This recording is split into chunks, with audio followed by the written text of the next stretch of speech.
जय श्री कृष्ण चैतन्य प्रभु नित्यानंद श्री अद्वैत गदाधर श्रीवासादि गौर भक्त वृंद। हरे कृष्ण कृष्ण कृष्ण हरे हरे, हरे राम राम राम हरे हरे। कृष्णं नारायण कृष्णं वन्दे व्रजप्रियं, कृष्णं द्वैपायनं वन्दे, कृष्णं वन्दे प्रदासुतम्।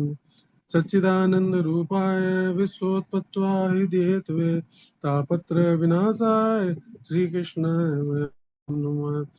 नमो ब्राह्मणदेवाय गो ब्राह्मणिताय च जगद्धिताय कृष्णाय गोविन्दाय नमो नमः। तप्त कांचन गौरांगी श्री राधे वृंदावनेश्वरी वृषभानुसुते देवी प्रणमामि हरिप्रिये। कृष्णाय वासुदेवाय देवकी नंदनाय च नंद गोप कुमाराय गोविंदाय नमो नमः। भक्ति ज्ञान विरागाप्तो विवेको वर्धते महान् माया मुनिरासस्व वैष्णवे कृते कथम। हरे कृष्णा। तो आज हम लोग जो है भागवतम का पहला श्लोक जो है स्टार्ट करेंगे, है ना। तो स्टार्ट कर सकी माती हरे कृष्ण। जी। इसमें एक मुनियों की जिज्ञासा। ओम नमो भगवते वासुदेवाय जन्म मादस्य यतो अन्वयादित रत चार्थेष्वभिघ्न स्वराट तेने ब्रह्मा हृदय आदिक वै मोहांति यस्य सूर्य तेजो वारि मृदा यथा विनिमयो यत्र त्रिसर्गो अमृष्टा धाम्ना स्वेन सदा निरस्तकुहकम् सत्यम परम धीमहि। अर्थ, हे प्रभु, हे वासुदेव पुत्र श्री कृष्ण, हे सर्वव्यापी भगवान, मैं आपको सादर नमस्कार करता हूँ। मैं भगवान श्री कृष्ण का ध्यान करता हूँ क्योंकि वे परम सत्य हैं और व्यक्त ब्रह्मांडों की उत्पत्ति, पालन तथा संहार के समस्त कारणों के आदि कारण है। वे प्रत्यक्ष तथा अप्रत्यक्ष रूप से सारे जगत से अवगत रहते हैं और वे परम स्वतंत्र है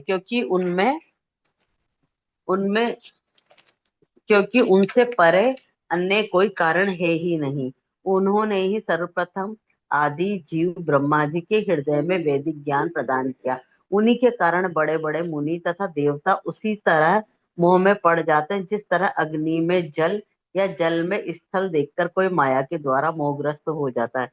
उन्हीं के कारण ये सारे भौतिक ब्रह्मांड जो प्रकृति के तीन गुणों की प्रतिक्रिया के कारण अस्थायी रूप से प्रकट होते हैं, वास्तविक लगते हैं जबकि ये अवास्तविक होते हैं। अतः मैं उन भगवान श्री कृष्ण का ध्यान करता हूँ जो भौतिक जगत के भ्रामक रूपों से सर्वदा मुक्त अपने दिव्य धाम में निरंतर वास करते हैं। मैं उनका ध्यान करता हूँ क्योंकि वे ही परम सत्य है।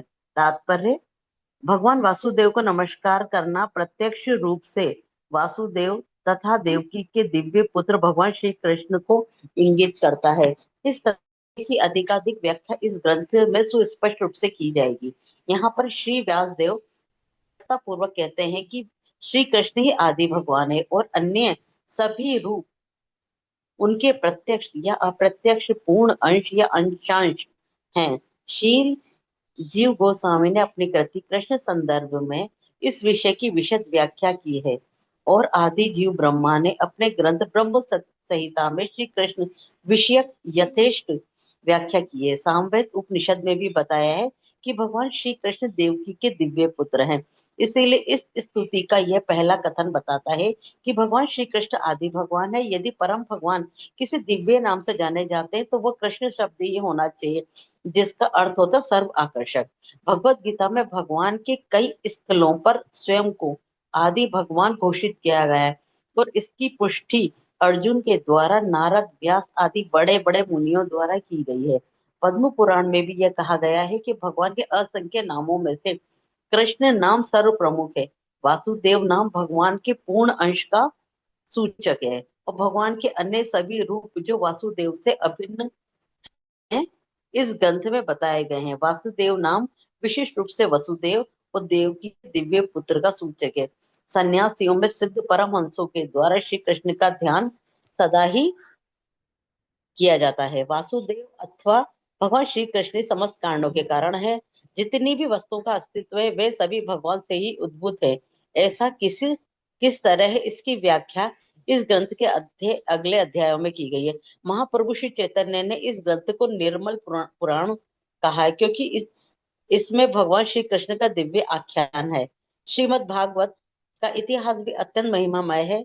इसका संकलन भी व्यास देव ने दिव्य ज्ञान में परिपक्वता प्राप्त करने के पश्चात ही किया, क्योंकि उन्होंने अपने आध्यात्मिक गुरु श्री नारद जी के अनुदेश के अंतर्गत इसकी रचना की। व्यास देव ने अपने समस्त वैदिक वाग्मय का संकलन किया। इसमें चारों वेद, वेदांत सूत्र, पुराण, महाभारत इत्यादि सम्मिलित है।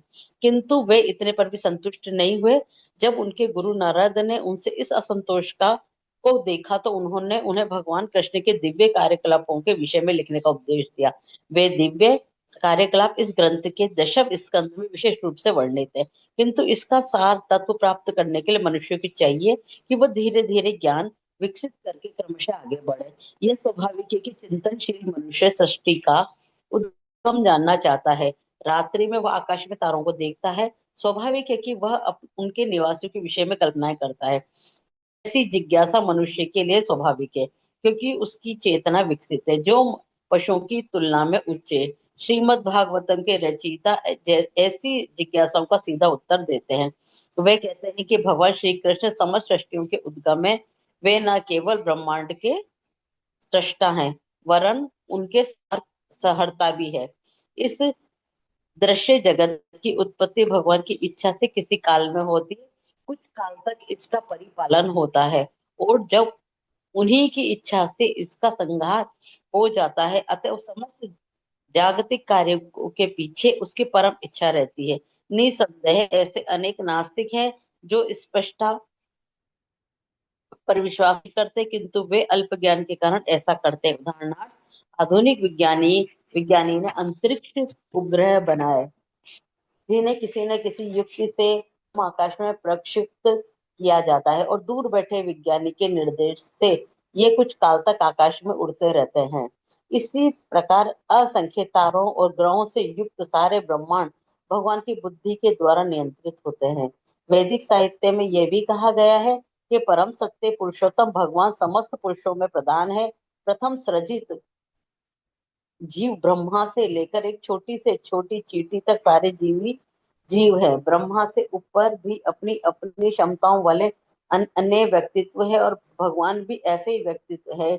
जिस तरह अन्य जीव व्यक्ति है, उसी तरह भगवान भी एक व्यक्ति है।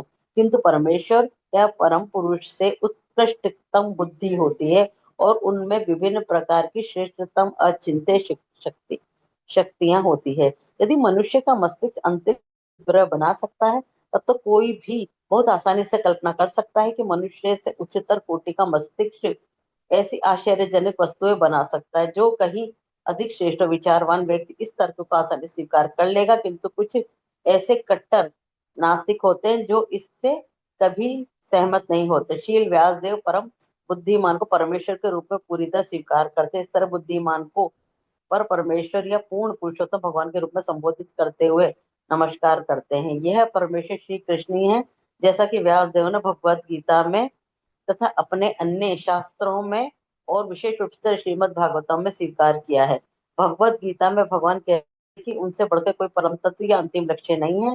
इसलिए श्री व्यासदेव तुरंत उन पर तत्व श्री कृष्ण की पूजा करते हैं, और जिनकी दिव्य लीलाओं का वर्णन दसम स्कंद में हुआ है। कोई और पढ़ना चाहता है आगे, या आगे कंटिन्यू करें? हरे कृष्णा माता जी। पढ़िए माता जी। श्रील प्रभुपाद की जय। तात्पर्य श्रील प्रभुपाद द्वारा निष्ठाहीन व्यक्ति सीधे 10वें स्कंद में और विशेष कर उन 5 अध्यायों में पहुंच जाते हैं जिनमें श्री भगवान की रास लीला का वर्णन है। श्रीमद् भागवतम का यह अंश इस महान ग्रंथ का गुरुतम अंश है। जब तक व्यक्ति को श्री भगवान का दिव्य ज्ञान गहराइयों से समझ में ना आ जाए, तब तक वह श्री भगवान की पूजनीय दिव्य लीलाओं का, जिनमें रास नृत्य कहा जाता है, तथा गोपियों के साथ उनके प्रेम व्यवहार का निश्चित रूप से अनुचित अर्थ ही निकालेगा। यह विषय अत्यंत आध्यात्मिक है केवल ऐसे मुक्त पुरुष जिन्होंने क्रमशः परमहंस अवस्था प्राप्त कर ली है, इस रास नृत्य का दिव्य आस्वादन कर सकते हैं। अतः श्री व्यासदेव पाठक को अवसर प्रदान करते हैं कि श्री भगवान की लीलाओं के सार का आस्वादन करने से पूर्व वे धीरे धीरे आत्म साक्षात्कार का विकास करें। इसलिए वे जानबूझकर गायत्री मंत्र धीमहि का आवाहन करते हैं। यह गायत्री मंत्र आध्यात्मिक रूप से उन्नत व्यक्तियों के लिए है। जब कोई गायत्री मंत्र का उच्चारण करने में सफल हो जाता है, तब वह श्री भगवान की दिव्य स्थिति में प्रवेश पा सकता है। अतः गायत्री मंत्र के सफल जप के लिए मनुष्य में ब्राह्मण जैसे गुणों का समावेश होना चाहिए, या फिर उन्हें पूर्ण रूप से सतोगुणी होना चाहिए। तभी वह ठीक से गायत्री मंत्र कर सकता है और श्री भगवान के नाम, यश, गुणों आदि की दिव्य अनुभूति प्राप्त कर सकता है। श्रीमद् भागवतम श्री भगवान की अंतरंगी शक्ति द्वारा प्रकट किए गए उनके स्वरूप का आख्यान है, और यह अंतरंगी शक्ति हमारे अनुभव गम्य दृश्य जगत को उत्पन्न करने वाली बहिरंगा शक्ति से भिन्न होती है। श्री व्यासदेव ने इस श्लोक में इन दोनों शक्तियों में अंतर स्पष्ट किया है। वे कहते हैं कि प्रकट अंतरंगी शक्ति वास्तविक है, जबकि भौतिक भौतिक जगत के रूप में प्रकट होने वाली बहिरंगी शक्ति अनित्य है और मृग मरीचिका के समान भ्रामक है। मृग मरीचिका में वास्तविक जल नहीं रहता, केवल जल का आभास रहता है। वास्तविक जल तो कहीं अन्यत्र रहता है। यह दृश्य जगत एक वास्तविकता जैसा प्रतीत होता है, किंतु वास्तविकता तो आध्यात्मिक जगत में होती है, और या तो मात्र उसकी छाया प्रतिबिंब है।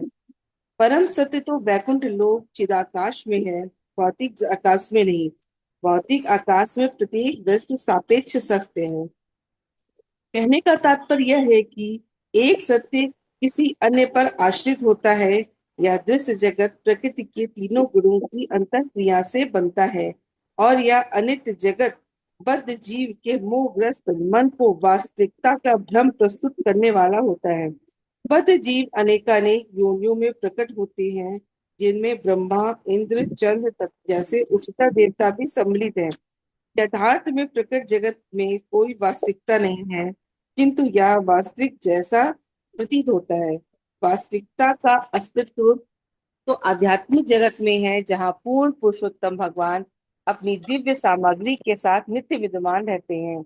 किसी जटिल निर्माण कार्य का मुख्य इंजीनियर निर्माण कार्य में स्वयं भाग नहीं लेता, किंतु वह इसके कोने कोने से परिचित रहता है, क्योंकि समस्त कार्य उसी के निर्देशन में संपन्न होता है। या प्रत्यक्ष और अप्रत्यक्ष रूप से निर्माण कार्य के विषय में हर बात जानता है। इसी प्रकार श्री भगवान भी इस दृश्य जगत के सर्वोपरि अभियंता होने के कारण इसके कोने कोने से परिचित है। यद्यपि सभी कार्य देवताओं द्वारा संपन्न किए जाते हैं, इस भौतिक दृष्टि में ब्रह्मा से लेकर एक क्षुद्र चींटी तक कोई भी स्वतंत्र नहीं है। हर स्थान पर श्री भगवान का हाथ देखने में आता है। सभी भौतिक तत्वों के साथ साथ आध्यात्मिक स्फुलिंगों का उद्भव उन्हीं से होता है। इस भौतिक जगत में और जो कुछ भी उत्पत्ति होता है, वह भौतिक तथा आध्यात्मिक अपरा तथा परा शक्तियों की ही अंतःक्रिया से होता है, जो परम सत्य भगवान श्री कृष्ण से उद्भूत होती हैं। एक रसायन शास्त्री अपनी प्रयोगशाला में बैठे बैठे हाइड्रोजन तथा ऑक्सीजन मिलाकर जल उत्पन्न कर सकता है, किंतु वास्तव में जीव तो परमेश्वर के निर्देशानुसार प्रयोगशाला में कार्य करता है, और वह रसायनवेत्ता जिन सामग्रियों से कार्य संपन्न करता है, वे श्री भगवान द्वारा प्रदान की गई हैं। श्री भगवान प्रत्यक्ष तथा अप्रत्यक्ष रूप से प्रत्येक वस्तु से परिचित हैं, तथा वे सभी सूक्ष्म बातों को जानने वाले हैं और संपूर्णतः स्वतंत्र हैं। उनकी तुलना सोने की खान से की जा सकती है, जबकि विभिन्न रूपों वाले दृश्य जगत की तुलना सोने से बनी विविध वस्तुओं से की जा सकती है, जैसे सोने की अंगूठी, हार इत्यादि। सोने की अंगूठी तथा सोने के हार के गुण खान में पाए जाने वाले सोने की ही समान होते हैं, किंतु खान का सोना परिमाण में भिन्न है। अतः परम सत्य एक ही है और साथ ही साथ भिन्न भी है। कोई भी वस्तु पूर्ण रूप से परम सत्य के समान नहीं है, किंतु साथ ही परम सत्य से स्वतंत्र भी कुछ नहीं है। संपूर्ण ब्रह्मांड के शिल्पी ब्रह्मा से लेकर एक नगण्य चींटी तक सभी बद्ध जीव सृजन का कार्य करते हैं, किंतु इनमें से कोई भी परमेश्वर से स्वतंत्र नहीं है। भौतिकवादी व्यक्ति व्यर्थ ही सोचता है कि उसके अतिरिक्त कोई अन्य सृष्टा नहीं है, या माया या भ्रम कहलाता है। अल्पज्ञान के कारण भौतिकवादी अपनी अपूर्ण इंद्रियों से परे देख नहीं पाता, और इस प्रकार वह सोचता है कि पदार्थ किसी श्रेष्ठ बुद्धि की सहायता के बिना ही स्वतः आकाश ग्रहण करता है। किंतु श्री व्यासदेव ने इस श्लोक में इसका खंडन किया है, क्योंकि परम पूर्ण या परम सत्य प्रत्येक वस्तु के उद्गम है। अतः परम सत्य के शरीर से स्वतंत्र कोई भी वस्तु नहीं हो सकती। देह के साथ जो कुछ घटित होता है वह देही को तुरंत ज्ञात हो जाता है। इस प्रकार यह सृष्टि उस परम पूर्ण का शरीर है। अतः इस सृष्टि में जो कुछ घटित होता है उससे वे प्रत्यक्ष एवं अप्रत्यक्ष रूप से परिचित है। हरे कृष्ण माता जी, आगे पढ़ना है प्रभु जी की, आप एक्सप्लेन करेंगे। हरे कृष्णा। श्रुति मंत्र में यह भी कहा हरे जाता कृष्णा है। प्रभु जी, मैं पढ़ूं? माता जी आपको मैं मिल गया है? जी माता जी पढ़ लीजिए, श्रुति मंत्र से। श्रुति मंत्र में यह भी कहा गया है कि परम पूर्ण यह ब्रह्म समस्त वस्तुओं का चरम उद्गम है। प्रत्येक वस्तु उन्हीं से उद्भूत है, उन्हीं के द्वारा पालित है और अंत में उन्हीं में प्रवेश कर जाती है। यही प्रकृति का नियम है। स्मृति मंत्र में इसी की पुष्टि की गई है। ये कहा गया है कि ब्रह्मा के कल्प के प्रारंभ में जिस उद्गम से सारी वस्तुएं उद्भूत होती हैं और अंततः जिस आगार में वे प्रवेश करती हैं, वे परम सत्य या ब्रह्म है। भौतिक विज्ञानी ये मानकर चलते हैं कि ग्रह मंडल का उद्गम सूर्य है, किंतु वे सूर्य का उद्गम नहीं बता पाते। यहाँ पर इस चरम उद्गम की व्याख्या की गई है। वैदिक वाग्मय के अनुसार ब्रह्मा, जो सूर्य के तुल्य माने जा सकते हैं, परम सृष्टा नहीं है। इस श्लोक में कहा गया है कि ब्रह्मा को वैदिक ज्ञान भगवान के द्वारा प्रदान किया गया है। कोई चाहे तो ये तर्क कर सकता है कि प्रथम जीव होने के नाते ब्रह्मा को प्रेरित नहीं किया जा सकता था, क्योंकि उस समय कोई दूसरा व्यक्ति जीवित न था। यहाँ पर यह कहा गया है कि परमेश्वर ने गौण सृष्टा ब्रह्मा को प्रेरित किया, जिससे वे सृजन कार्य कर सके। अतः समस्त सृष्टि के पीछे जो परम बुद्धि कार्य करती है, वे परम परम श्री कृष्ण हैं। भगवत गीता में भगवान श्री कृष्ण कहते हैं कि वे ही पदार्थ की समग्रता को गठित करने वाली सार्वजनिक शक्ति यानी प्रकृति का निरीक्षण करते हैं। अतएव श्री व्यासदेव ब्रह्मा की नहीं अपितु परमेश्वर की पूजा करते हैं, जो सृष्टि कार्यों में ब्रह्मा का मार्गदर्शन करने वाले हैं। इस श्लोक में अभिज्ञ तथा स्वराट शब्द महत्वपूर्ण है। ये दो शब्द परमेश्वर अन्य सभी जीवों में अंतर बताते हैं। दूसरा कोई भी जीव अभिज्ञ अथवा स्वराट नहीं है, अर्थात कोई भी जीव ना तो पूरी तरह जानता है, ना ही पूर्ण रूप से स्वतंत्र है। यहाँ तक कि सृष्टि करने के लिए ब्रह्मा को भी परमेश्वर का ध्यान करना होता है। तो फिर आइंस्टाइन जैसे महान वैज्ञानिकों के विषय में क्या कहा जा सकता है? ऐसे विज्ञानियों का मस्तिष्क निश्चित रूप से किसी मनुष्य की उपज नहीं है। जब कोई विज्ञानी ऐसा मस्तिष्क नहीं बना सकता, तो फिर उन मूर्ख नास्तिकों का क्या कहना, जो भगवान की सत्ता को चुनौती देते हैं। यहाँ तक कि मायावादी निशेषवादी, जो अपने को भगवान से एकाकार होने की डींग मारते रहते हैं, ना तो अभिज्ञ है न स्वराट। ऐसे निशेषवादी भगवान का दरात्म प्राप्त करने के लिए ज्ञानार्जन हेतु कठिन तपस्या करते हैं, किंतु अंततः वे किसी ऐसे धनी शिष्य पर आश्रित हो जाते हैं, जो मठ तथा मंदिर बनवाने के लिए उन्हें धन प्रदान करता है। रावण या हिरण्यकश्यप जैसे नास्तिकों को भगवान की सत्ता का विरोध करने के लिए पूर्व कठिन तपस्या करनी पड़ती थी, किंतु अंत में वे असहाय बन गए। और जब भगवान क्रूर मृत्यु के रूप में उनके समक्ष प्रकट हुए, तो वे अपने आप को बचा नहीं पाए। यही हाल उन आधुनिक नास्तिकों का है, जो भगवान की सत्ता की अवमानना करते हैं। ऐसे नास्तिकों को वैसा ही दंड मिलेगा, क्योंकि इतिहास की पुनरावृत्ति होती है। जब जब लोग ईश्वर की सत्ता की उपेक्षा करते हैं, तब तब प्रकृति तथा उसके नियम उन्हें दंड देते हैं। इसकी पुष्टि भगवत गीता के इस सुप्रसिद्ध श्लोक द्वारा भी होती है। यदा यदा ही धर्मस्य ग्लानिन, जब जब धर्म की हानि होती है और अधर्म की वृद्धि होती है, तब हे अर्जुन, मैं स्वयं अवतरित होता हूँ। भगवद गीता 4.7। परमेश्वर परम पूर्ण है, इसकी पुष्टि समस्त श्रुति मंत्रों द्वारा होती है। श्रुति मंत्रों में ही कहा गया है कि परम पूर्ण भगवान ने पदार्थ के ऊपर दृष्टि फेरी तो सारे जीव उत्पन्न हो गए। ये जीव भगवान के अंश रूप हैं। वे ही इस विशाल भौतिक सृष्टि को आध्यात्मिक स्फुलिंग रूपी बीज में आविष्ट करते रहते हैं। इस प्रकार सृजनात्मक शक्तियां चालू हो जाती हैं, जिससे अनेक आश्चर्यजनक सृष्टियां उत्पन्न होती हैं। नास्तिक ये तर्क कर सकता है कि ईश्वर घड़ी साजिम से अधिक पटु नहीं है, किंतु ईश्वर इससे अधिक पटु होते हैं, क्योंकि वे हरे मशीनों। कृष्णा माता जी। हरे कृष्णा। हम पढ़ लें माता जी थोड़ा। हाँ, ये पैराग्राफ खत्म कर ले, इसके आगे आप पढ़िए। हाँ ठीक ठीक ठीक, इसके भगवत ठीक ठीक थोड़ा मशीनें सा। उत्पन्न करती जाती हैं। यदि मनुष्य ऐसी मशीन का जोड़ा बना सके तो उसके अनदेखे ही अन्य मशीनें उत्पन्न हो सके, तब जाकर वे ईश्वर की बुद्धि के पास पहुंच सकता है। किंतु ऐसा संभव नहीं, क्योंकि प्रत्येक मशीन पर अलग अलग कार्य करना होता है। अतः ईश्वर सृजन नहीं कर सकता। ईश्वर का अन्य नाम मौर्धव है, जिसका अर्थ है कि कोई न कर है। परम सत्यम वे है जिनकी उनसे श्रेष्ठ। इसकी पुष्टि श्रुति मंत्रों में की गई है। ऐसा कहा गया है कि इस भौतिक ब्रह्मांड की उत्पत्ति के पूर्व भगवान ही विद्यमान है थे। उन्होंने ब्रह्मा वैदिक ज्ञान का उपदेश किया। इन्हीं भगवान की आज्ञा सब प्रकार से पालनी है। जो कोई भव बंधन से छूटना चाहता है, उसे उनकी शरण में जाना होगा। इसकी पुष्टि भगवत गीता में भी की गई है। हरे कृष्णा। हाँ माता आप जी। हरे कृष्णा, सभी को दंडवत प्रणाम।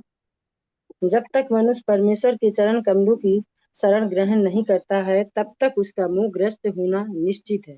जब कोई बुद्धिमान पुरुष कृष्ण के चरण बिंद में की शरण ग्रहण करके कृष्ण को समस्त कारणों का कारण मान लेता है, जैसा कि श्रीमद् भगवद गीता में कहा गया है, तभी वह व्यक्ति महात्मा बन सकता है। किंतु ऐसे महात्मा यदा कदा ही दिखते हैं। केवल ऐसे महात्मा समझ सकते हैं कि भगवान ही समस्त सृष्टियों के आदि कारण हैं। वे परम या परम सत्य हैं, क्योंकि अन्य सारे सत्य उनसे जुड़े हुए हैं। वे सर्वज्ञ हैं, उनके लिए कोई मोह नहीं होता। कुछ मायावादी विद्वान तर्क करते हैं कि श्रीमद् भागवत की रचना श्री व्यासदेव ने नहीं की, और इन्हीं में कुछ लोग अपने विचार रखते हैं कि यह ग्रंथ आधुनिक रचना है और वो देव नामक किसी व्यक्ति ने लिखा है। ऐसा व्यर्थ के तर्कों का खंडन करते हुए श्री श्रीधर स्वामी कहते हैं कि कई प्राचीनतम पुराणों में भागवतम का उल्लेख हुआ है कि भागवत का पहला श्लोक गायत्री मंत्र से प्रारंभ होता है। इसका उल्लेख प्राचीनतम पुराण और मत्स्य पुराण में है। उस पुराण में भागवत में आए गायत्री मंत्र का उल्लेख करते हुए कहा गया है कि आध्यात्मिक उद्देश्यों से युक्त अनेक कथाएं हैं जो गायत्री मंत्र से प्रारंभ होती हैं, और उसमें वृत्तासुर का इतिहास दिया गया है। यह भी उल्लेख है कि जो कोई पूर्णमासी के दिन इस महान ग्रंथ का दान करता है, उसे जीवन की सर्वोच्च सिद्धि प्राप्त होती है और वह भगवान के धाम वापस जाता है। अन्य पुराणों में भी भागवत का संदर्भ आया है, जिसमें यह स्पष्ट कहा गया है कि यह ग्रंथ 12 स्कंदों से पूर्ण हुआ है, जिसमें 18,000 श्लोक हैं। खुद पद्म पुराण में भी गौतम तथा महाराज अम्बरीश की वार्ता में भागवत का उल्लेख हुआ है। वहां पर राजा को उपदेश दिया गया है कि यदि वे भव बंधन से मोक्ष चाहते हैं तो नियमित रूप से श्रीमद् भागवत का पाठ करें। ऐसी परिस्थितियों के अंतर्गत भागवत की प्रामाणिकता असंदिग्ध है। विगत 500 वर्ष से में अनेक प्रकार विद्वानों तथा आचार्यों तथा जीव गोस्वामी, सनातन गोस्वामी, विश्वनाथ चक्रवर्ती, वल्लभाचार्य तथा चैतन्य महाप्रभु के पश्चात भी अन्य अनेक प्रसिद्ध विद्वानों ने भागवत पर विशद टीकाएं की है। ऐसे भी गंभीर अध्येता को चाहिए कि दिव्य उपदेशों के अधिक आस्वादन के लिए इन सबका अध्ययन करे। श्रील विश्वनाथ चक्रवर्ती ठाकुर ने मौलिक तथा शुद्ध एवं मनोविज्ञान आदि रस की विशेष विवेचना की है कि जो सम्मत भौतिक उन्माद से रहित है, यह सारी भौतिक सृष्टि विषयी जीवन के सिद्धांत के आधार पर गतिशील है। आधुनिक सभ्यता में विषयी जीवन ही सारे कार्यकलापों का केंद्र बिंदु है। जिधर भी कोई अपना मुख मोड़ता है, उधर उसे विषयी जीवन का प्रावधान देखने को मिलता है। अतः विषयी जीवन अवास्तविक नहीं है, इसकी वास्तविकता आध्यात्मिक जगत में अनुभव की जाती है। भौतिक विषयी जीवन तो मौलिक तत्व का विकृत और प्रतिबिंब मात्र है। वास्तविक तत्व तो परम सत्य में है। अतः परम सत्य कभी निराकार नहीं हो सकता है। निराकार रहते हुए यौन जीवन रख पाना संभव नहीं है। फलस्वरूप निर्विशेषवादी चिंतकों ने गृहीत और सांसारिक विषयी जीवन को अप्रत्यक्ष प्रोत्साहन दिया, क्योंकि उन्होंने परम सत्य की निराकारता और निर्विशेषता पर अत्यधिक बल दिया। इसलिए काम के वास्तविक आध्यात्मिक रूप को न जानने के कारण मनुष्यों के ने विकृत और भौतिक विषयी जीवन को ही सब कुछ मान रखा है, और रूढ़ भौतिक अवस्था के विषयी जीवन तथा आध्यात्मिक विषयी जीवन में अंतर है।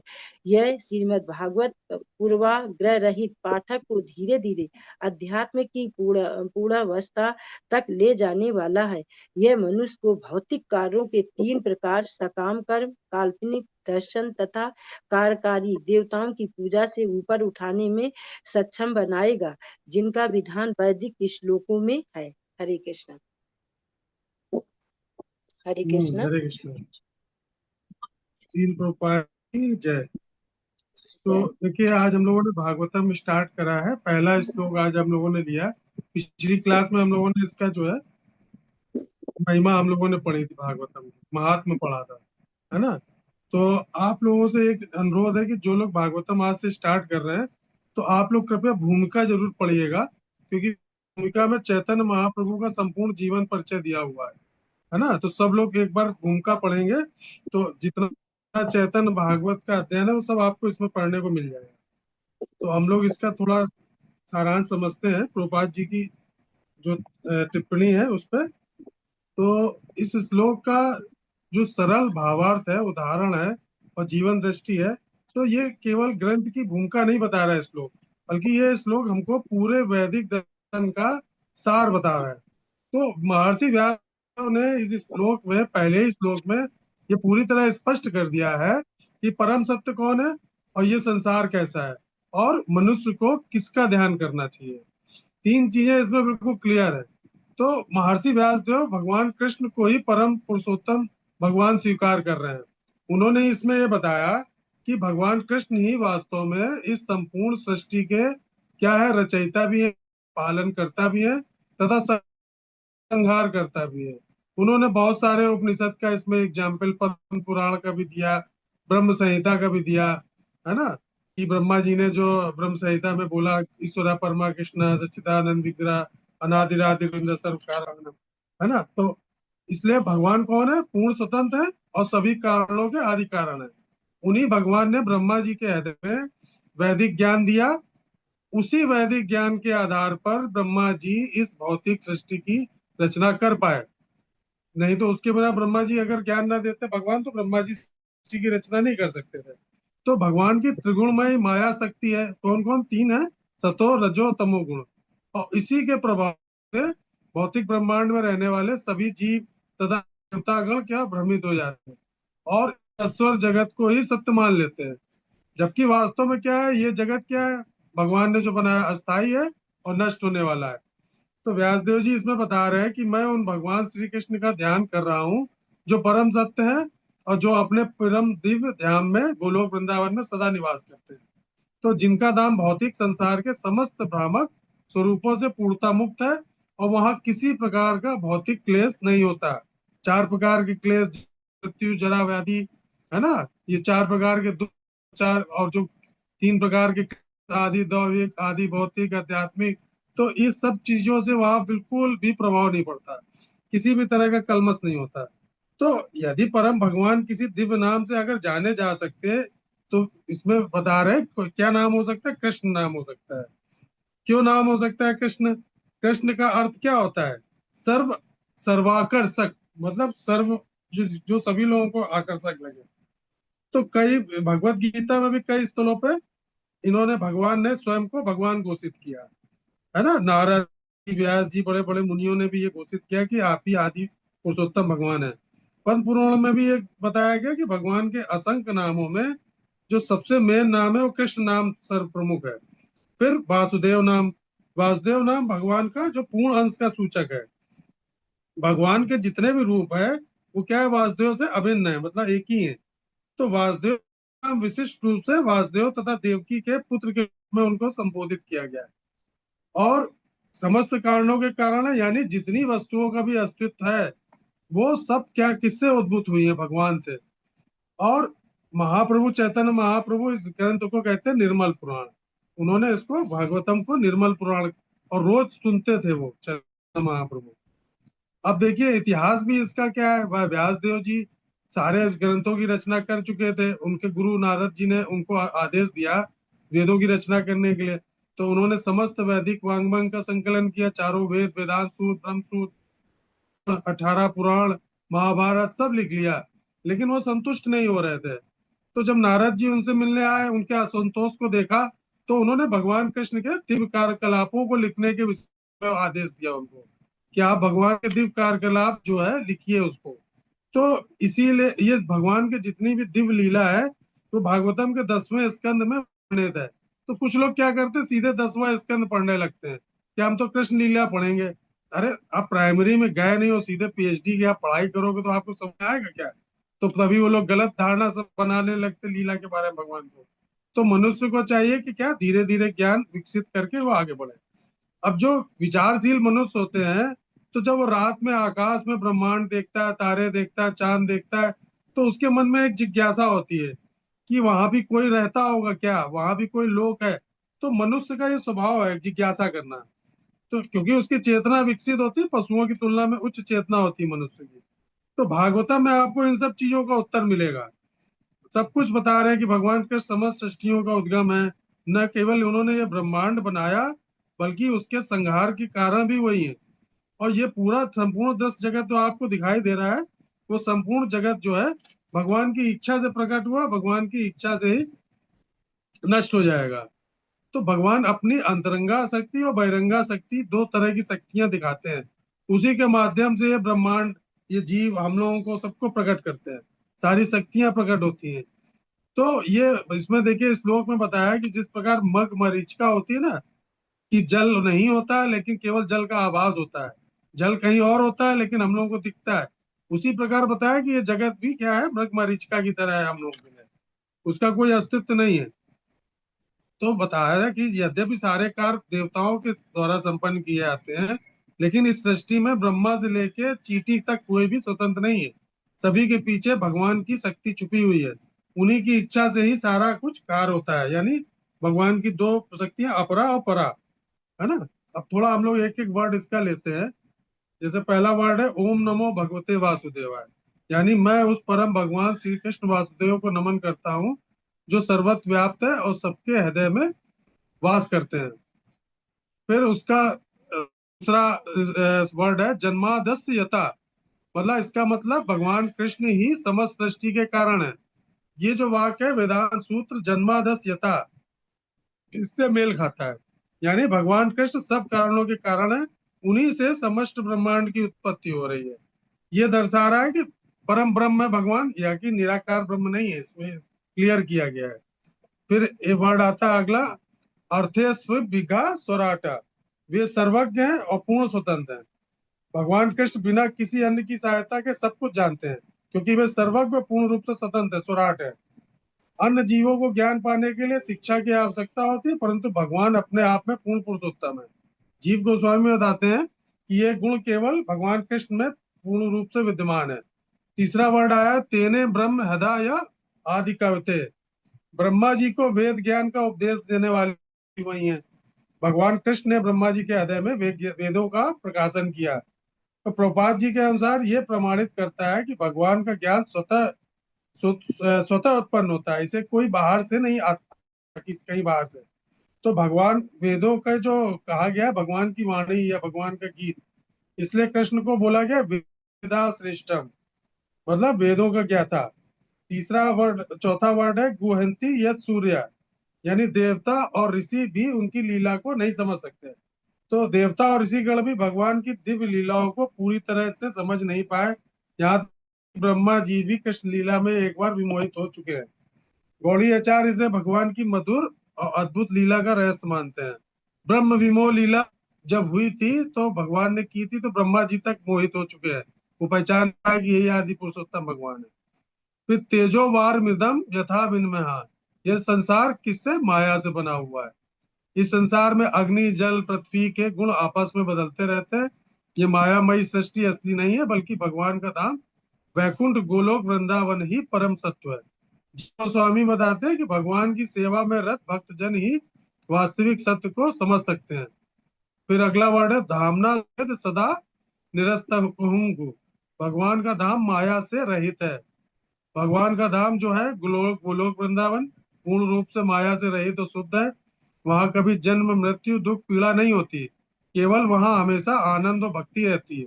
प्रभुपाद जी बताते हैं जो भक्त भजन में लगे रहते हैं, हरि कथा में हरि भजन में, वे इस संसार में रहते हुए भी आध्यात्मिक धाम में स्थित होते हैं। इस सातवां वर्ड है सत्यम परम धीमहि। परम सत्य श्री कृष्ण की आराधना, ये भगवान श्री कृष्ण के सर्वोच्च सत्य स्वरूप की पुष्टि करता है। यह श्लोक हमें परम सत्य की उपासना करने की प्रेरणा देता है, जो केवल भक्ति और श्री कृष्ण की सेवा से प्राप्त होता है। तो निष्कर्ष क्या है इस श्लोक का? भगवान श्री कृष्ण को ही परम ब्रह्म प्रमाणित करता है। माया से रहित केवल भगवत धाम और भगवत भक्ति ही वास्तविक सत्य है। संसार की वास्तविकता केवल भगवान की इच्छा पर आधारित है। उनके धाम में ही वास्तविक आनंद है। और ज्ञान स्वयं भगवान से आता है, और वही इस संसार के सबसे बड़े जगत गुरु, बड़े गुरु हैं। और भक्ति मार्ग को अपनाकर ही हम इस परम सत्य को समझ सकते हैं। तो अब व्याख्या इसमें हम लोग पढ़ते हैं, प्रभुपाद जी क्या बता रहे हैं इसके बारे में, श्लोक के बारे में। तो श्रीमद् भागवत का जो प्रथम स्कंद का प्रथम अध्याय का पहला श्लोक है, जन्माद्यस्य यस्य, तो वही परम सत्य है जिससे सब कुछ उत्पन्न होता है। वही परम सत्य है। और उस परम सत्य का स्वरूप क्या है? वह सजीव है, निर्जीव नहीं। वह पुतः सजग है, येन सर्वम इदम ततम। जैसे भगवत गीता के 2.17 में बताते हैं भगवान, अविनाशी तू तद विधि येन सर्वम इदम ततम। इदम सर्वम ततम मतलब सर्वत्र चेतना जिनकी विद्यमान है। ब्रह्मांड में आप इसकी अभिव्यक्ति देख सकते हैं क्या? जैसे सूर्य अपनी कक्षा में घूम रहा है, चंद्रमा अपनी कक्षा में घूम रहा है, लाखों ग्रह ब्रह्मांड सब एक ही गति में घूम रहे हैं। और चेतना के बिना ये कैसे संभव है कि ब्रह्मांड सब अपनी अपनी दूरी पे अपने अपने निर्धारित गति से चक्कर लगा रहे हैं? तो सबके अंदर चेतना होती है। जैसे हमारे शरीर में है, हम लोगों को भी सुख दुख का अनुभव होता है, क्यों? चेतना की वजह से। तो इसी प्रकार इतना ब्रह्मांडी शरीर विराट रूप जो है वो सब भगवान की चेतना है। तो श्रीमद् भागवत में इसमें बताते हैं परम सत्यम चेतन, यानी जन्मादस्य अस्य यतोन्वद इधर अभिज्ञा। ये विज्ञा शब्द जो इस्तेमाल हुआ वहां पे ये चेतन का अर्थ है, यानी पूर्ण रूप से ज्ञाता जो होते हैं। तो हम जैसे ज्ञान आप कहाँ से प्राप्त कर सकते हैं? जैसे हमें अपना अनुभव प्राप्त होता है, यानी हम किसी श्रेष्ठ व्यक्ति से ज्ञान प्राप्त करते हैं, उसके लिए हम स्कूल जाते हैं, कॉलेज जाते हैं, वहां से ज्ञान लेते हैं। लेकिन परम सत्य का ज्ञान कहाँ से प्राप्त हुआ? तो ये अनुभव है कि श्रेष्ठ व्यक्ति के पास जाए बिना हम ज्ञान कैसे प्राप्त कर सकते हैं? तो ईश्वर या परम सत्य ने ज्ञान कहाँ से प्राप्त किया होगा? लेकिन व्यासदेव श्लोक में बता रहे हैं कि वो अभिज्ञ हैं, यानी पूर्ण ज्ञाता है, वो स्वराट है ना। तो उनको किसी से ज्ञान लेने की जरूरत नहीं है। तो पूर्ण स्वतंत्र है, तो दूसरों से ज्ञान लेने की जरूरत नहीं होती भगवान को। तो ये मायावादी क्या कहते हैं कि माया के चंगुल के अंधकार में हूँ, तो माया का प्रभाव समाप्त हो जाओगे तो मैं ईश्वर में लीन हो जाऊंगा। यदि हम ईश्वर है तो माया के वश में कैसे हो सकते हैं? तो भगवान जो है, माया क्या करती है? छोटे छोटे देवता को भी अपने वश में कर सकती है। भगवान की माया इतनी शक्तिशाली है, हम लोग भी उसी में घिरे हुए हैं। तो क्या होता है? ईश्वर वो होता है जो नियंत्रक होता है ना। तो किसी न किसी रूप में नियंत्रक, कम से कम आप जैसे आप अपना परिवार पर नियंत्रण रखते हैं, तो कोई ना कोई नियंत्रक तो होता है ना हर व्यक्ति का। तो इस ब्रह्मांड का भी तो कोई ना कोई नियंत्रक होगा ना, शास्त्रों के हिसाब से। तो शास्त्र क्या कहते हैं? भगवान कृष्ण ही सर्वोच्च नियंत्रक है, उनका कोई नियंत्रक नहीं होता, है ना। तो हम लोग तो किसी ना किसी के अंडर में नौकरी करते हैं, हमारा कोई ना कोई बॉस होता है, हमारे ज्यादा से ज्यादा शासन कहाँ कर सकते हैं? अपने घर में कर सकते हैं, पत्नी पे, बच्चों के। ऑफिस जाओगे तो आप अपने बॉस के नियंत्रण में आ जाओगे। तो आप पूर्ण नियंत्रक नहीं होते हैं, आपको भी किसी ना किसी के अंडर में काम करना पड़ता है। तो भगवान कौन है? वो पूर्ण नियंत्रक है। जब भगवान किसी के बस में नहीं रहते। तो अब कोई कहता है कि राधा रानी के बस में रहते हैं भगवान कृष्ण, तो वो राधा रानी के बस में नहीं थे, क्योंकि जब भगवान वृंदावन छोड़ के गए तो गोपियों ने मथुरा जाने से रोका, लेकिन फिर भी वो गए। कृष्ण ने किसी की नहीं सुनी। तो वो किसी के बस में नहीं है, वो पूर्ण स्वतंत्र है ना। तो भगवान किसी के अधिकार क्षेत्र में कार्य नहीं करते। पराशत शक्ति विविध देव श्रुते स्वाभाविक की ज्ञान बल क्रिया वा। तो कोई भी आवश्यक ज्ञान, कोई भी वास्तविक, अगर वो विद्यमान है या नहीं है, ये हमको सीखना पड़ता है। जब भगवान देखिए कृष्ण केवल 3 महीने के थे, तो पूतना राक्षसी उनको मारने आई। उसने सोचा, कंस ने उसको भेजा मारने के लिए, तो 3 साल 3 महीने का बच्चा है, तो वो उसको तो मैं तुरंत मार दूंगी, विष मिला के आई थी वो।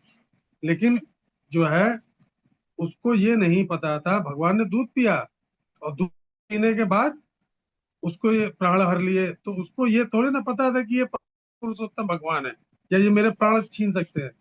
तो 3 महीने की उम्र में भगवान कैसे बन गए भगवान कृष्ण? उनको भगवान बनने के लिए उन्होंने कुछ किया था क्या? नहीं। तो भगवान कभी बनाए नहीं जाते, भगवान हमेशा भगवान होते हैं। चाहे वो 3 महीने के बालक के रूप में प्रकट हो, या युवक के रूप में। लेकिन जब वो 125 साल के थे तो भी वो युवा दिखते थे, 16 वर्ष की तरह लगते थे। तो इस तरह से कोई ये नहीं कह सकता कि भगवान अपने आप बन जाते हैं या कहीं बनते हैं। कृष्ण भगवान स्वराट है ना। तो जन्माद अस्य यतो नेस्त इतराश्र चतुर्भिज्ञान स्वराट तेने ब्रह्मदा आदि कैदे मुहंति तथा सूर्य। तो ब्रह्मांड के प्रथम प्राणी, कोई कह सकता है कि भगवान ब्रह्मा पहले हुए थे, तो उन्होंने गायत्री का प्रसार किया, वो भी सर्वोच्च हो सकते हैं। क्यों वो प्रथम प्राणी है इस ब्रह्मांड के? तो वैदिक ज्ञान का विस्तार किया, तो उनको क्यों नहीं भगवान स्वीकार कर लेते हैं? तो सब कुछ तो उन्हीं ने उत्पन्न किया, सृष्टि की रचना भी उत्तर दी। तो तेने ब्रह्म हृदय आदि देव कवय दे आदि कवाय है। यानी उन्होंने, भगवान ने क्या किया? ब्रह्मा जी को भी ज्ञान प्रदान किया। तो ब्रह्मा जी कैसे हो सकते हैं सृष्टिकर्ता? तो मूल सृष्टिकर्ता तो वही हो सकता है ना जो सबसे पहले उपस्थित हो। तो ब्रह्मा जी को जब उन्होंने प्रकट किया, तो ब्रह्मा जी से पहले थे वो। ईश्वरा सर्वभूता नाम हृदय से अर्जुन तिष्ठ थी।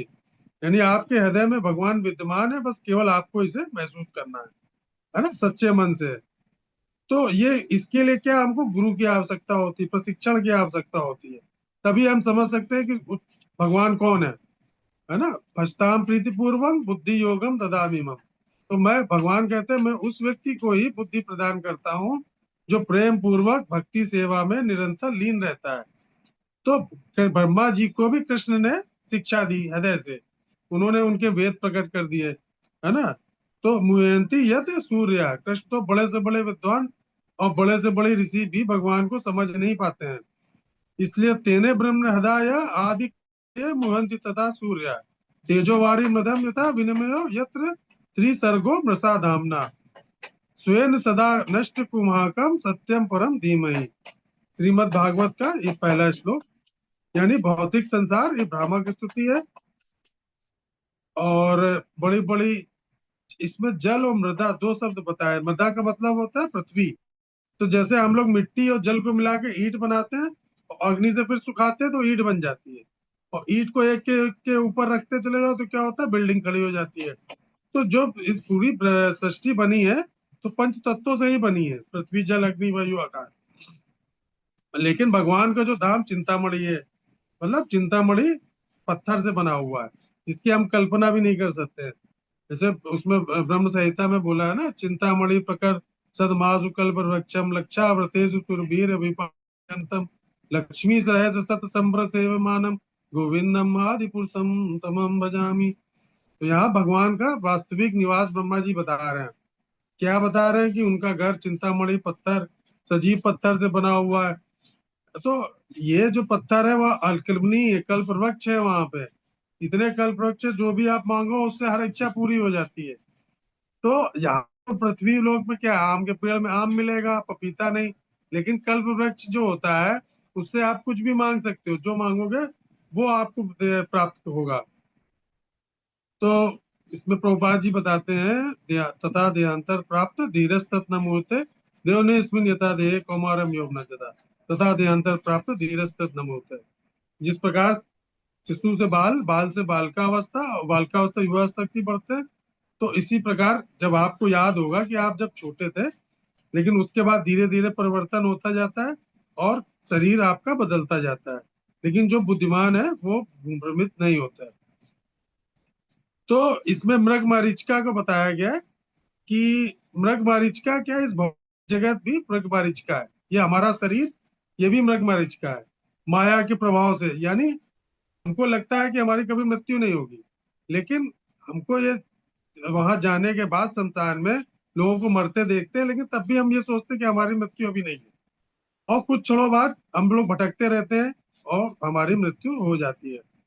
तो ये माया के प्रभाव से आप जल्दी निकल नहीं सकते। प्रभुपाद जी बता रहे हैं इसके लिए कृष्ण चेतना भावित होना पड़ेगा आपको, आपको एक प्रशिक्षण की आवश्यकता होगी और अच्छे गुरु की सहायता से ही आप इसको समझ पाएंगे।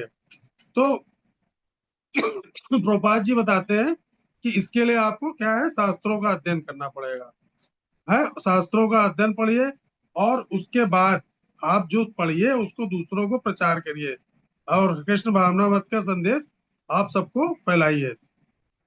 चैतन्य महाप्रभु कहते हैं हमारा आज्ञा चारों तारों का हो कृष्ण देश। तो अगर इस निर्देशों का पालन करते हैं हम लोग चैतन्य महाप्रभु के, तो हमको शास्त्र पढ़ के उसके बाद भगवान कृष्ण के बारे में, उनके लोक के बारे में और हमें उनकी भक्ति क्यों करनी चाहिए, इसका प्रचार प्रसार करना चाहिए, लोगों को बताना चाहिए। क्योंकि मन मना भक्त भक्तो मत जी मस्कुरु, भगवान कह रहे हैं कि मेरे भक्त बनो, मेरा स्मरण करो, तो क्या होगा, मैं तुमको अगर मुझे तुम हर समय भजते हो तो मैं तुमको अपने धाम लेके चलूंगा साथ में। तो भगवान अगर ये वचन दे रहे हैं तो हमको निरंतर भगवान का स्मरण करना चाहिए। यदि कोई कृष्ण के प्रति समर्पण कर देता है तो वो कभी उस माया अधिकार में नहीं रह सकता। भगवान बताते हैं देवी होसा गुणमय मम माया दुरत्ता मामेव ये प्रपंदन्ते माया में तरंत में। तो भगवान कह रहे हैं कि अगर तुम मेरी शरण में आ जाते हो तो जो मेरी गुणमयी माया है मैं उससे तुमको निकाल सकता हूँ।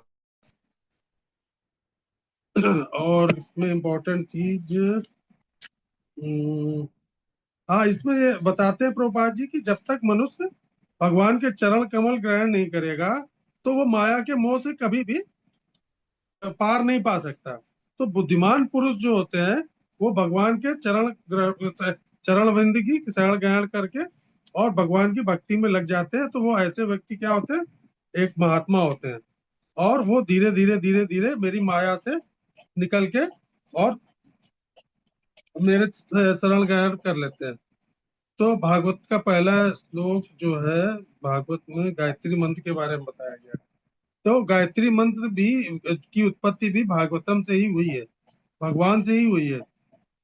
तो वत्रासुर का इतिहास बताया और ये बताया कि पूर्णमासी के दिन अगर कोई भागवत ग्रंथ का दान करेगा, सोने के सिंहासन में वैसे तो बताया गया, लेकिन अगर कोई दान भी करता है भागवत का अभी पूर्णमासी के दिन, तो उसको स्वर्ग लोक की प्राप्ति होती है। तो ये सब इसमें बताया गया है। और विश्वनाथ चक्रवर्ती ठाकुर बताते हैं कि ये भागवतम का जो है ये अध्ययन, ये एक प्रकार का शुद्ध यौन मनोविज्ञान आदि रस है जो समस्त भौतिक उन्माद से रहित है। और इसको आप आधुनिक सभ्यता में विषयी जीवन से इसको पढ़ के आपका मुख मोड़ देते हैं और विषयी जीवन से आप पूरी तरह से मुक्त हो सकते हैं। तो श्रीमद् भागवत का अध्ययन करने से ये आप धीरे धीरे अध्यात्म की पूर्ण अवस्था तक पहुंच सकते हैं। हरे कृष्णा। ठीक है, अब अगली बार हरे सेकंड श्लोक। कृष्ण प्रभु। एक क्वेश्चन समझ में पूछना था प्रभु। जी जी पूछिए। ये पूछना था प्रभु, जैसे उस दिन आपने पिछली क्लास में पूछा बताया था हाँ कि जैसे टीवी देखते हुए या कुछ भी गाना सुनते हुए माला नहीं करनी चाहिए। हाँ हाँ। तो जैसे कोई फंक्शन हो रहा है, किसी के यहाँ शोर मचा रहा है और जैसे गाना भी बजा रहा है, तो हम्म। उससे कैसे बचा जाए? मान लीजिए घर में तो नहीं मैं कर रहा हूँ, मैं ऐसी चैंटिंग कर रहा हूँ, मगर उसका शोर मेरे कानों में आ रहा है, तो मतलब उसका अगल क्या? बगल हो रहा है। हाँ, अगल बगल जैसे कोई गाने बजा रहा है भाई, आजकल तो जान रहे हैं नई पीढ़ी में ऐसा होता है, उसको कैसे इग्नोर करें माल चैंटिंग में नहीं तो बीच में आ उसीलिए जाए। तो कहते हैं ना कि मॉर्निंग में कर लेना चाहिए, सुबह के टाइम जब सब सो रही हो दुनिया, है ना। अपने यहाँ देखिए, अपने जो वैष्णव जितने लोग हैं वो मोस्टली प्रयास ये करते हैं कि सुबह सुबह मॉर्निंग में ही। जब दुनिया सो रही हो तो उठ के आप अपना जप पूरा कर लो, है ना। क्योंकि जी है क्या प्रभु। कि 6-7 बजे के बाद जब दुनिया के लोग उठ जाएंगे तो उनको आप रोक जी थोड़ी ना सकते हो, कहीं ना कहीं आपको डिस्टरबेंस करेंगे। तो जी शांत, वैसे 1.5 घंटे लगता है 16 माला, अगर आप ढंग से करेंगे तो डेढ़ जी हाँ घंटे से तो ज्यादा नहीं लगता 16 माला करने में। जी तो जी आराम से आप कर सकते हैं सुबह के टाइम, है ना। और बाकी जी अगर रह जाती है तो जी 4-5 बजे के करीब शाम को कर लें, या रात में भी कर सकते हैं, ऐसा नहीं है। लेकिन कोशिश ये करना चाहिए कि बोल बोल के शुरुआत में, देखिए मानसिक स्तर तक पहुंचने के लिए तो कई साल लगते हैं। तो जब जी हाँ करने वो के लिए तो शुरुआत में बोल के ही करना चाहिए, कि आप ऐसा बोले कि आपके कानों में सुनाई दे। तो उससे क्या मेरी डिस्ट्रैक्शन आवाज कम हो में। जाएगा, है ना, डिस्ट्रैक्शन कम ओके हो ओके जाएगा। तो आप जब ओके। बोल के करोगे ना, तो इतना बोलिए, तेज जरूरी नहीं कि चिल्ला के बोलिए, तो लेकिन इतना मेरे बोलिए कि कान में आपके दूसरी कानों तक। आवाज मिल जाए। हाँ, दूसरी हाँ, आवाज बस मिल बस जाए, ये बस। आवाज मिल जाए, ठीक है। हाँ हाँ, इसीलिए देखिए अपने यहाँ इस्कॉन में बोलते हैं कि अगर आप लेक्चर सुन रहे हो तो लेक्चर सुनो, कीर्तन कर रहे हो जी तो कीर्तन करो। दो काम जी एक साथ नहीं करना चाहिए, उसका प्रभाव नहीं उतना करना नहीं चाहिए। पड़ता है ना। ओके। अगर आप पता चला कीर्तन सुनते हुए माला कर रहे हो, जब करते हुए, तो आपका मन तो जी उधर लगा हुआ, तो जब क्या कर रहे हो आप।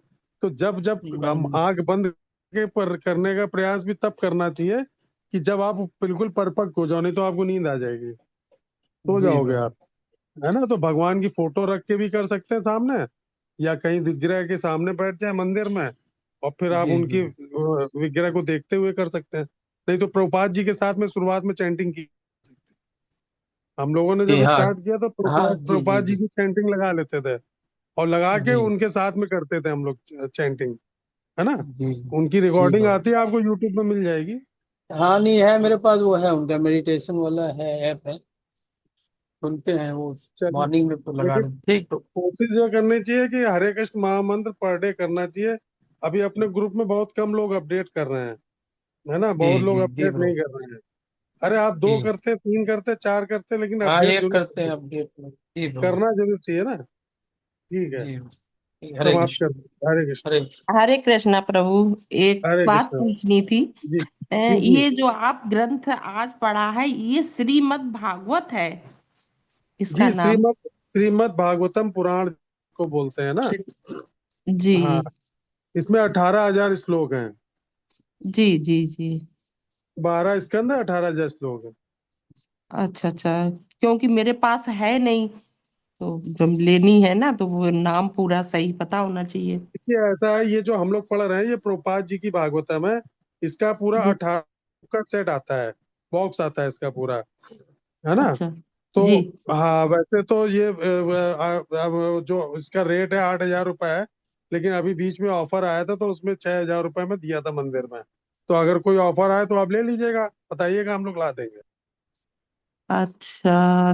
तो इसमें नहीं तो और अभी भी तो कुछ? फर्स्ट, अभी तो आप फर्स्ट भी ले सकती हैं। पहला कैंटो 500 रुपये का है, पहला जो जी बुक है वो 500 की है। तो जी अभी तो जी जी पहला कैंटो चलेगा काफी दिन तक, तो आप उससे पढ़िए जब तक। और नहीं तो हम लोग जी। स्क्रीन शेयर करेंगे इसमें, उससे पढ़ लिया करिए। हाँ ये स्क्रीन अरे शेयर करते हैं माता जी तो, स्क्रीन शेयर जी, में। स्किन तो वो अगर करते तो आपको हैं, लेकिन अगर फिर आपको कभी कभी। घर में जी पढ़ना हो ना, तो आप जी बताइएगा, तो आपको फर्स्ट कैंटो ला देंगे मंदिर से। जी जी जी ठीक है, बता जी दीजिएगा, आप हमें फोन कर दीजिएगा। जी जी जी जी जी जी। अरे हरे कृष्ण।